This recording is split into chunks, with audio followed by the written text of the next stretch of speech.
setiap helaian anyaman dan pada setiap ukiran kayu tersimpan kisah sebuah bangsa. Warisan bukan sekadar kenangan masa lalu, tetapi amanah yang perlu dipelihara. Dengan menyulam warisan hari ini, kita merakam peradaban untuk dikenang dan diwariskan generasi akan datang. Aina, meh kita pergi cari tempat lawa-lawa sikit tau. Alah, mana pula? Mana? Mana? Sekmu, Oh. dia pergi kampung budaya Terengganu? Boleh ke? Oh, jom, meh. Lalu. Negeri cantik, budaya menarik.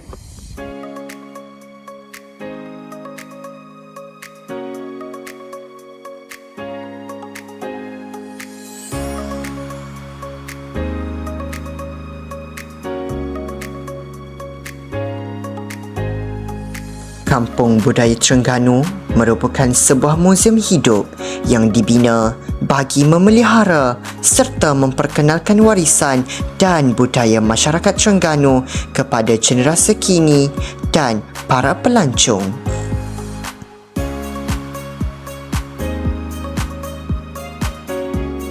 Keunikan tempat ini dapat dilihat melalui rumah-rumah tradisional Melayu Terengganu yang mempunyai seni bina tersendiri.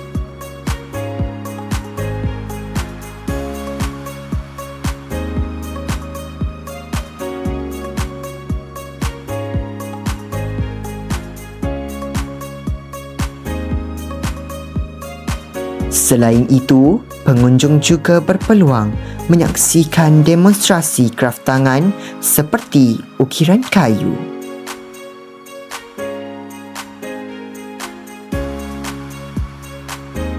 Seterusnya, kita akan melihat salah satu proses penghasilan seni kraf tangan tradisional yang menjadi warisan masyarakat Terengganu. Jom kita tengok sama-sama.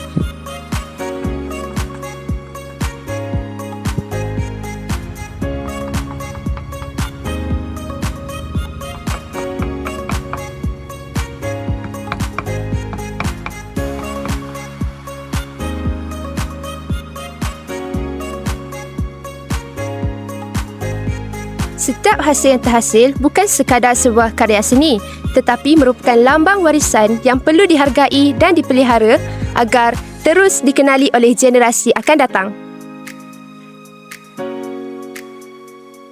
Di sini perlu dipamerkan pelbagai peralatan tradisional seperti bubu, jala dan alat pertanian di samping persembahan kebudayaan iaitu gamelan.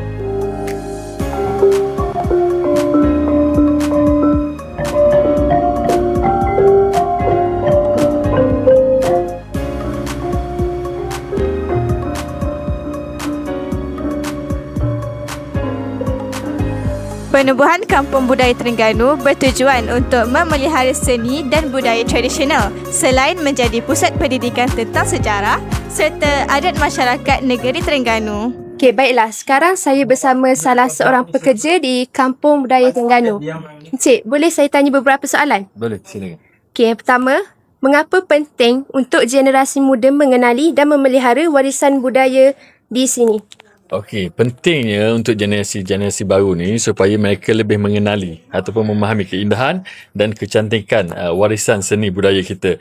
Dan kita sebenarnya mengharapkan agar pelapis-pelapis ni mereka kalau boleh menjadi kata pewaris untuk legasi seni dan warisan. Kalau tak, kita risau perkara-perkara yang berkaitan dengan seni budaya kita ni pupus. Jadi kita mengharapkanlah generasi baru ni untuk lebih cenderung untuk melihat sendiri depan mata mereka supaya mereka berminat dan ada rasa cinta terhadap seni warisan budaya kita. Warisan bukan sekadar tinggalan masa lalu, tetapi khazanah yang membentuk identiti bangsa. Oleh itu, setiap seni dan budaya yang diwariskan oleh generasi terdahulu merupakan amanah yang perlu dipelihara. Dengan menghargai warisan hari ini, kita bukan sahaja mengenang sejarah, Malah, merakam peradaban untuk generasi akan datang.